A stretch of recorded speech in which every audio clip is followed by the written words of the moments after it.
Here we are, Real Recovery Talk. I am your host, Tom Conrad. In today's episode, I have another Tom here with me. What's up, Tom? What's going on, man? First things first, thank you for tuning into this podcast. If, in fact, you are watching on YouTube, thank you for that. Share these episodes with anybody that you think could benefit. In the end, what we're trying to do is help people turn their mess, see my little sign here, their mess into their message. And if you're listening on the podcast app, thank you for that too. You can find us on just about any podcast player that's out there. And if you want to get in contact with either myself or Ben, you can obviously reach out to us, Tom at realrecoverytalk.com and Ben at realrecoverytalk.com.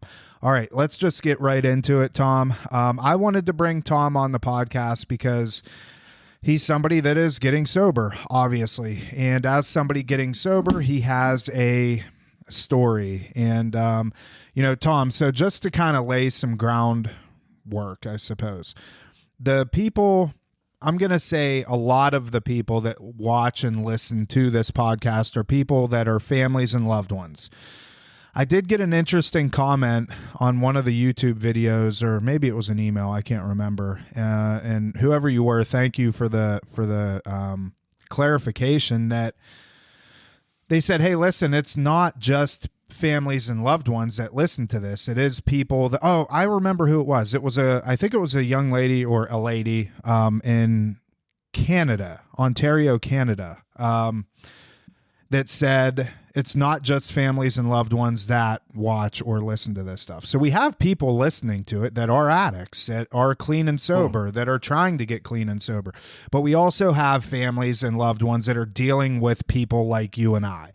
They don't know what to do with their son, daughter, spouse, whatever the case is. So we're just going to have conversation around your recovery, your sobriety. But first, let's just get into a little bit of like your backstory, where you grew up, what your childhood was like a little bit, and then we'll kind of get more into like the recovery aspect of it. Cool. All right? Yeah.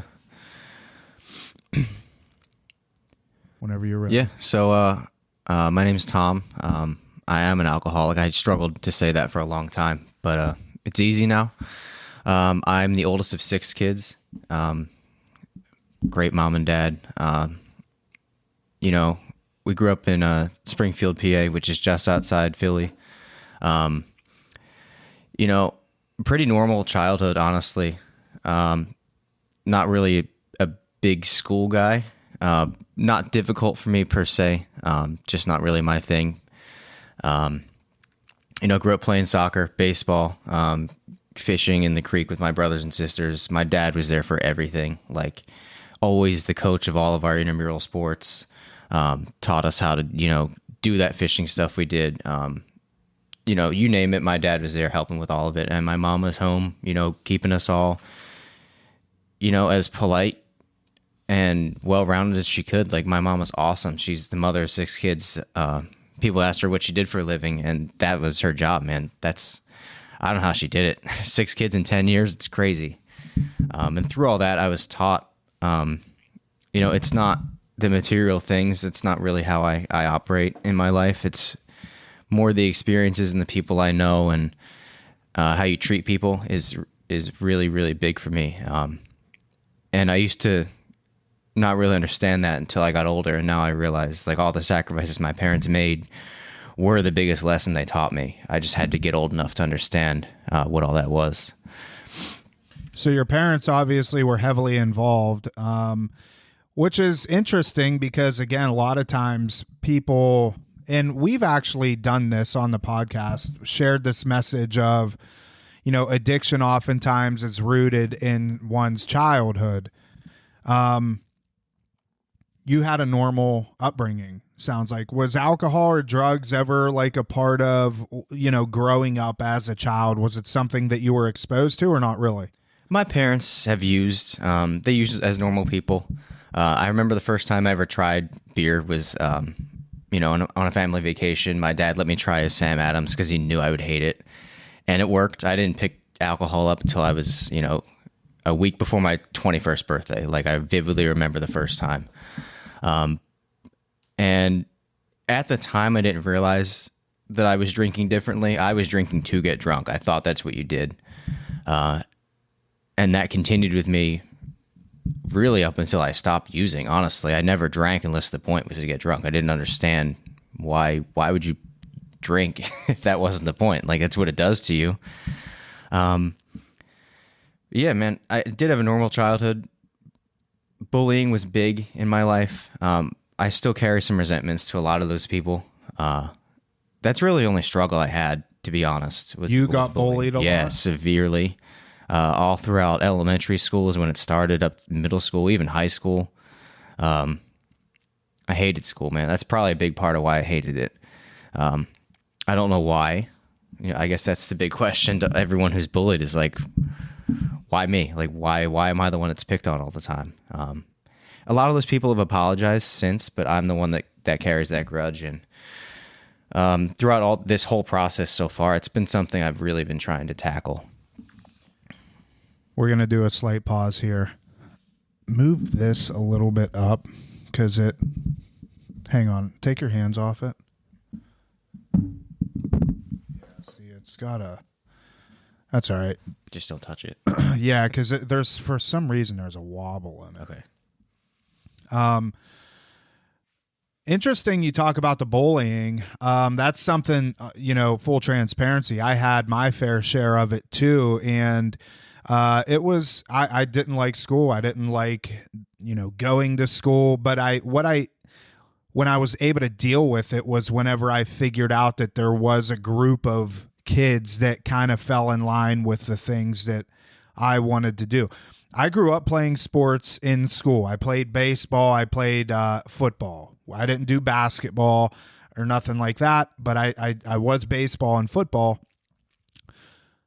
But as I got older and I started to not like school and I didn't like committing to the practices and I didn't like getting shouted at by the coaches and, and then finding out that the star players, it didn't matter how good they were, if they had a different last name or if, one of their coaches or if one of their kid was going to play on the team. It's like, I'm doing all this for nothing. Yep.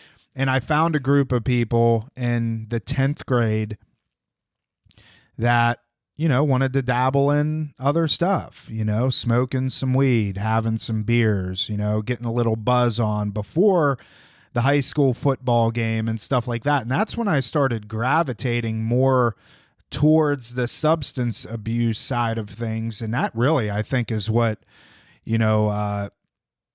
kind of started my downhill trajectory. Do you have anything like that? Not with the same stuff. I have a really solid core group of friends, man. They're not people I went to school with. Two of them grew up around the corner from me. And then met other guys through them. Known most of my friends for about 20 years. Like, I'm really, really lucky. I'm 32, so that's most of my life I've known these guys. They're like brothers to me. The stuff we did was not, I guess what you'd say, cool in high school. Like, we weren't smoking weed yet. We didn't drink in high school. We stayed up all night playing video games and drinking 2 liters of Mountain Dew. That was like our thing.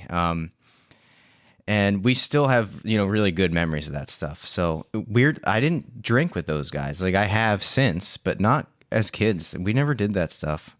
So when did the alcoholism, you said you distinctly, vividly remember a week before your 21st birthday.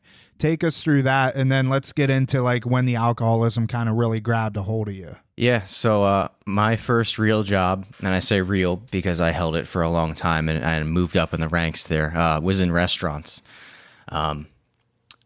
First time I really felt accepted. I was a new person. I was not with any of these people from school. No one knew who I was. I was just the new guy at work. One of my best friends got me the job, who I worked with for a little bit there. And I was introduced to the world of, the culinary arts. Like, I learned from Japanese chefs. His boss was on Iron Chef Japan. Like, it was this whole culture that I had never seen before. I didn't know food could taste like that. Like, I was used to like burgers and fries and stuff as a kid. And now I'm 19 years old. Being introduced to sushi, and not like cheap sushi. It was like everybody went to this restaurant in my hometown. Like, people would travel to go to it. Like, Can I say the name? Yeah. Yeah, it's called Ozzie in Media, AZIE. I learned a ton there, not just about food, but like my own work ethic. And, I started as a little busboy. Got in trouble actually for showing up early and staying too late to make sure everything was done. Like, I was criticized for working too hard. I was promoted several times all the way up to management over the course of a couple of years, and then stayed in management for about 5. But through all that time, I was introduced to drinking in what seems healthy on the surface. People go out to restaurants, they get nice drinks at their dinner or whatever, and wine. But what happens at the end of those shifts is different. We all sit at the end of the bar and we, go through the last 7.5, 8 hours that flew by in 15 seconds because you're working so hard. And, you sit down with the chef who you idolize because he's got these skills and he's whipping out these knives that look like katanas. And they have wine at the end of the night. The bartender will experiment with cocktails he's trying to work on for the new menu. Like, there's an art behind all this stuff. And you don't realize that you're having 4 drinks, 5 drinks over the course of a couple hours. And that was how I was introduced to drinking. Was 4 or 5 drinks. Obviously, you have 4 or 5 drinks, you feel buzzed, sometimes drunk, right? And that was my introduction. It started off unhealthy, but I didn't know it because that's all I knew. I never saw my parents sloppy drunk ever in my life. Never even saw drunk people. The chef held his shit together, for lack of a better term. Like, I never knew. And then you go down the road and, you start getting girlfriends and, you grow up a little bit and you start realizing, oh, like, every time people go out, they don't have 4 or 5 drinks. Like, some guys can go out there and have a beer. And, like, when they say, man, let's grab a beer, like, they mean a beer. And, just talk for an hour or two. And that wasn't me. I'd always get 2 or 3. And my bar tab was always higher than everybody else's. And I never appeared sloppy. Like, at times I have in my life, but not in public, not when I would go out. Like, it was, to me, what felt normal. And all of a sudden, life gets in the way, and we say life on life's terms. I didn't know how to deal with that at the time, and still learning. But, going through breakups and traumatic things happened that I don't want to deal with. And just, I knew that drinking would calm me down. I didn't know how unhealthy it was. And all of a sudden I'm drinking alone, I'm not going out. And when you start to, spiral out, it happens quick. Over the course of 8 to 10 years, it started off pretty steady. It never really changed in the amount I drank. It was pretty much daily, but nothing what I would consider crazy. And then all of a sudden, these life events start happening, and that's the only thing I can control. I don't know how to talk to people, right? I don't like people. I don't trust people. So that's when the drinking really picked up. And as these life events kept adding up, the drinking kept adding up and adding up and adding up. And then all of a sudden, fast forward to a big breakup. I'm back home living with my parents. That's the first time I drank during the day. And that was scary. That was really scary for me. Because that's when I knew, it was a problem that I had to confront now. I had known it was an issue by this point, but now I had to confront it because I'm drinking during the day. I had COVID. I really wasn't that sick. Sorry, Mom and Dad.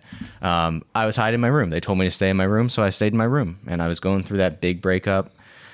I have COVID. Here's an excuse to just sit here and not have to deal with anything. And that's when the drinking during the day started. And from when it started, I felt like a prisoner. Like, I couldn't stop. It was like a switch flipped. Like, all right, now I'm a day drinker. Like, it only took one time doing it, and now that's what I do. Like, so the rest of that year, this is back in January, man. I didn't seek treatment until August. In that time, like, I consider myself a relatively fit person. I teach CrossFit for a living. Like, I love it. All that stuff just steadily goes down and down and down. Like, you put less and less time into it. You stop caring about simple things like going to work and not stinking. Like, I was a guy that could run circles around people in the gym, and I would get winded just showing people stuff. And that's when I realized, like, yeah, my family was upset, but it wasn't really fazing me at that point anymore. Like, I just assumed I would get over it. And I didn't. And once work started suffering, I I didn't do anything for fun anymore. Drinking stopped being a fun thing for me. It was just I had to do it. And that's, I started to hear these commercials on the radio for this recovery center back home, and I would hear it every day, like every day. I'm like, why am I hearing this every day? Like, I know. I knew why I was hearing it. So one day my family approached me and they were like, you got to figure this out. And I don't remember when that was. I just remember it was a Tuesday afternoon in August. I believe it was August 21st or 22nd. I called Recovery Centers of America and I said, hey, I'm coming in on Friday. Like, I'm an alcoholic. I need help. And for anyone who's called a center like that, that's not the last time you talk to them till Friday. They called me 50 something times trying to get me to come in early and went in for detox. That's how the whole thing started. So when the drinking progressed into day drinking, it sounds like you were using it now more of just a coping skill to get by. Mm-hmm. What was your mindset like whenever you were doing that? Like, you're now sitting in your room, it's 2:00 in the afternoon and you're drinking. Was it almost like you were in like prison? You said it was. It didn't feel like that yet. I knew it was wrong. At first it started off like, I got to pass 2 weeks. Like, why not? It felt innocent. And then by the end of that 2 weeks, it was like, I just drank for 2 weeks. Like, are you kidding me? But like, I wasn't done. And my brain tells me like, yeah, but like your buzz is wearing off. Like, that was my immediate next thought. And I don't know. It's hard to explain it. It goes from this thing you see people having fun with, they're out to dinner ordering these cocktails, to like now you're holed up in your room watching the same Netflix show over and over again because you don't remember the episodes. You watched it, but you don't remember all of it. Yeah. It's a living prison, man. I've never been incarcerated. It's worse than probably what jail is because you're living a lie every day, but you're the only one who believes it. And that's really where it ended up for me. Is everyone I've told, that I've sought treatment, or back when I checked into detox, I told a couple people and they were both like, yeah, we kind of knew. And you learn that later down the road, like you're the last one to find out. Last one to admit it out loud, all that stuff. Well, let's transition now into the recovery aspect of it. You're coming up now. How much sober time do you have? Let's check, man. So I did relapse after my first 30 days or 28 days back home. Go ahead and get up on the mic more. Yeah, I relapsed after 28 days in treatment. I came home and drank 3 days later. Like, why'd you do that? I thought I didn't know. I remember being home and I was like, you know what? Rehab sucked. Like, what's the point? Like, my job is basically gone. I have it in all but title. Like, I have no clients left. Like, nothing to do during the day. Like I felt stuck. I felt completely detached from reality. Hadn't really talked to anybody in a month. Not just my family. I talked to him a couple times a week for 10 minutes, but like, I got hit with this tidal wave of people reaching out like all at once. It was too much for me to handle, so I just didn't want to handle it, and right away fell back into old habits. But you knew like those old habits. Like, I knew it, yeah. And something I heard when I got here, sorry, I just bumped that. That's all right. Was you can never use the same again. I hadn't heard that out loud till I got to rock, but I experienced it because that night, while I was drinking, I was so ashamed of myself, but I kept doing it because I'd given up. And I, woke up the next morning. My mom confronted me, like, she smelled it, obviously. She found bottle. And, they didn't know what to do. This is our first, run at one of our own going through rehab and treatment. So they panicked and they sent me straight back. It wound up being the best thing in the world. Like, I knew I didn't want to go back, but I knew that I couldn't drink there. And in that moment, that is all I cared about for the first time. Before, when I was in treatment for 28 days, all I cared about was work. Get back to work. You got to hold on to everything or you're going to lose it all. And sure enough, one of the things they tell us in recovery is everything you put before your own recovery is going to be the first thing you lose. And I lost all of it, man. Like I went back to work for a day and had to come straight back. Like I wasn't thinking about me. I was thinking about what other people were going to think of me. And that's big because the more I lie about this, the more of a disservice it is to myself. So when I woke up that morning, I finally got that gift of desperation, which I had heard before. And I was like, nah, that's ridiculous. Like people they want to get help, but they're not desperate. Like how could they be desperate? I woke up that morning desperate. I was scared. I was embarrassed. I was ashamed of myself. So I went back in for 12 more days. And that's when, my boss reached out to me. So at this point, I'm 40 something days into this whole thing. I was home for, I called a little vacation, went straight back into rehab. I was laser focused then. I knew that I had to show up instead of just showing up in group. Like, I had to raise my hand. I had to talk. I had to share. I had to volunteer to read out of the book. Just going to group because you had to was not going to work. So my boss reached out, learned I went back into rehab. And I remember talking to him Wednesday night. It was a Wednesday night, 9:30. I had my cell phone for 10 minutes talking to my boss, who I didn't really know that well looking back. I know him. He's a friend of mine, but he's a busy guy. And he told me that they own a rehab down in Florida. He goes, yeah, the gym's not all we do. Like, we own this place too. So I think it's time for you to come down to Florida and tackle this thing. And I remember, man, like this, it sounds dramatic. They talk about surrender. And I just remember it was 9:30 at night. I'm in the little shoebox of a room. It's so tiny. I got my cell phone, my little notebook, writing stuff down. And my boss, Mike's, offers me the opportunity to come down to Futures and do some more inpatient, tackle IOP, outpatient, like all that stuff. I put my hands on my head. And I was like, you know what, Mike? Like, yeah, I'll do it. I'll get on the plane. So that was a Wednesday night. I talked to him. I was on the plane Friday morning. And that was the first time I remember, like, all right, man, I'm not driving anymore. Like, I can't steer. I don't know where to go.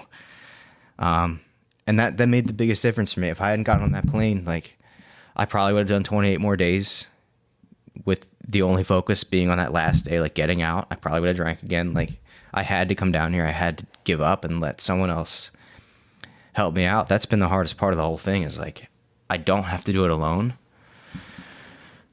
But not having to do it alone it's why they say we and all everything we do. It's always we. Yeah. That was big. 28 days sober, by the way, since that relapse. So coming up on 90 soon, hopefully, by the grace of God. 78 days. 78. What did I say? You said 28. 28. Yeah. Yeah. Well, that's cool, man. I think a couple of things that I heard in there was, obviously we talk oftentimes about the gift of desperation, and a lot of times people associate alcoholics with somebody that is living underneath a bridge or drinking, a half gallon of cheap vodka a day and has going through delirium tremors and, been hospitalized and is going into liver failure. And that's not the case. I mean, alcoholism is something that, first and foremost, I can't sit here and label you an alcoholic. Just as you can't sit here and label me an alcoholic. It has to be self-diagnosed. We have to get to the point of understanding, okay, this is becoming an issue. And hopefully we're given that gift of desperation. Gift of desperation, meaning we will do whatever we have to do. We're now desperate to get sober. And it sounds like you had that. And it's funny how God works sometimes when we're given that gift of desperation, and it just so happens that your boss has a treatment center in Florida. All the stars align, and it's like, okay, here you go, Tom. Here's the path that I have for you now. And the other thing that I heard you say that I think is very important is that you stopped steering. You finally were at that point of you were giving opportunity to other people to intervene in your life. and other people, meaning your boss, your family, the people at Futures, all of this, you were saying, I don't care. You put your hands on your head, whatever, I'll do whatever I have to do. People need to get to that point. In most cases, oftentimes, sometimes people don't have to get to that point, but it's even better when you do. Would you agree? Yeah. I mean, at the end of it, man, I was terrified. I get lots of credit from people. It's so good you checked back in. It's so good you went back. Like, so good you knew like what was going on. It's like, I'll be honest, I was scared, like really scared. What were you scared of? I was scared I was going to die. And that sounds, to people who are not me and you, that sounds dramatic. But I know now, not just on how I felt like complete shit. But alcohol will kill you. It will shut down your organs and you will die very slowly. You're taught from a very young age to avoid it. It's poison. And I knew that it had a really strong grip on me before I checked into rehab, obviously, where I wouldn't have gone. By the way, 5 days detox turned into 7 days, turned into 10, turned into 2 weeks, turned into, let's just stay the whole time, turned into now I'm sitting here talking to you. I don't even know how long it's been, but I was scared, and I realized how scary it was when I relapsed after just sitting in a rehab for a month, all day, immersed in this stuff and being told how bad it is and seeing people come in way worse than me, like you alluded to. Like, I kind of got off kind of easy. I wasn't living under a bridge. I wasn't drinking half a gallon of vodka a day. Like, I still had a job. I still had friends and family. Like, I still had all that stuff. And I was surrounded by it could get a lot worse, and it didn't do anything for me. Like, I got home and I used, and that's when I realized, like, I got to do, like, I can't do this. Like, me going to rehab didn't do anything. And I realized how powerful it is. Even in rehab, there's commercials when you're watching TV, because they don't give us Netflix or anything. So you're watching TV. I remember watching football, and it was like 6 commercials in a row. It was 2 beer commercials. I think it was Coors Light, Corona. Then there was a Smirnoff commercial for vodka. Then a tequila commercial. And like 2 more right after that. And we were all sitting there in our lounge like, are you kidding me? Like, to us, it's ridiculous. But to other people, that's in your face all the time. And I realized that my particular poison is not only not demonized, it's actually celebrated. And there's a whole business behind it. Like, there's all these fancy labels and you get celebrities endorsing it. Like, it's widely accepted. And I realize it's going to be there. And if I don't handle it, like, I'm going to die, man. Because, like, I don't know if you've ever been told your liver counts are bad, but as a 32-year-old guy who works out all the time, like, I've done physical things people think are impossible when I was hungover. Like, to be told your liver's not good enough to take a certain medication to help with your withdrawals, like, that's scary. So that I had the gift of desperation. I was also afraid of it for the first time. Wow. I mean, it's there's no other way to put it. And I like what you said too. Unless you've been there, it does sound dramatic to somebody that doesn't know, that hasn't experienced it, but it's a prison of sorts. It's a mental prison. It's an emotional bankruptcy. I mean, just everything is being in that position. A lot of times, family members, loved ones, they just say, well, why can't Tom just stop? I mean, my gosh, can't he see what he's doing? He's sitting in his room all day. He's not doing anything. He's just sitting in his room drinking. How could anybody live that life? I mean, why can't you just stop, Tom? Don't you see what you're doing to yourself and us? And it doesn't work that way.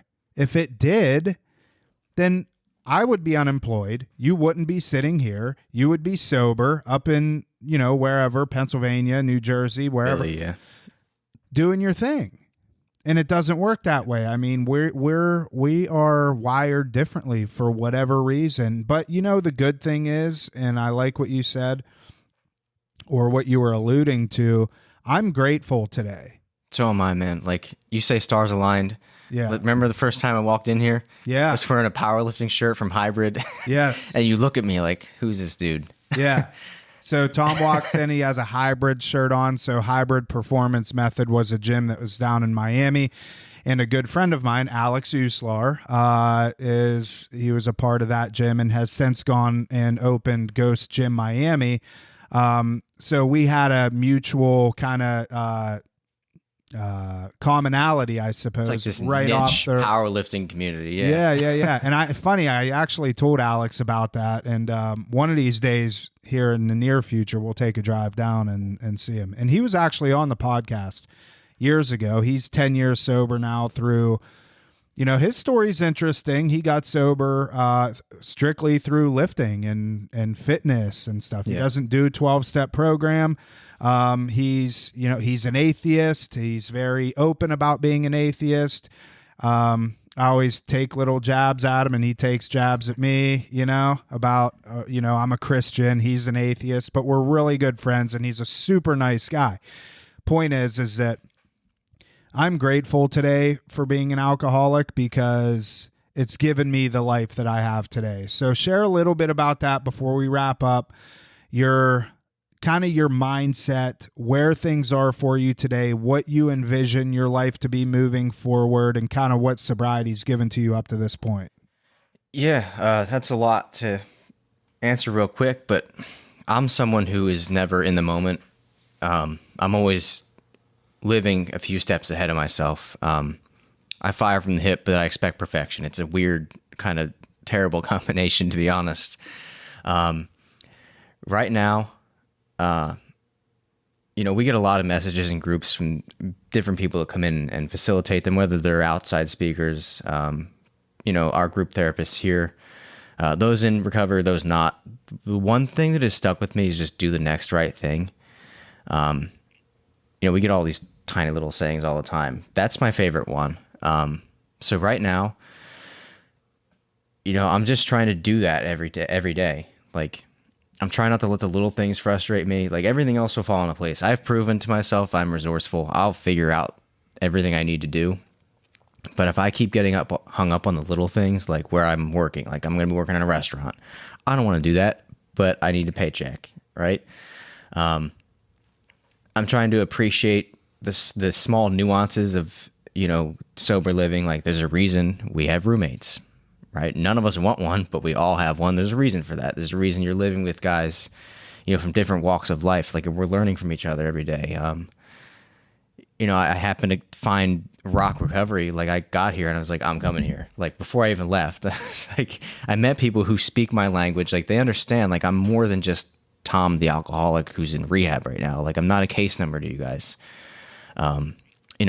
Something big, and I always like to give this credit when I can, is, I called rock myself. I set up my own appointment to come and check the place out. And it was a Friday night. I spoke to Destiny on the phone. Destiny talked to me for about 25 minutes, half hour. Which is cool, because when I got here, that's who I met. I met the person who I spoke with on the phone a few days beforehand.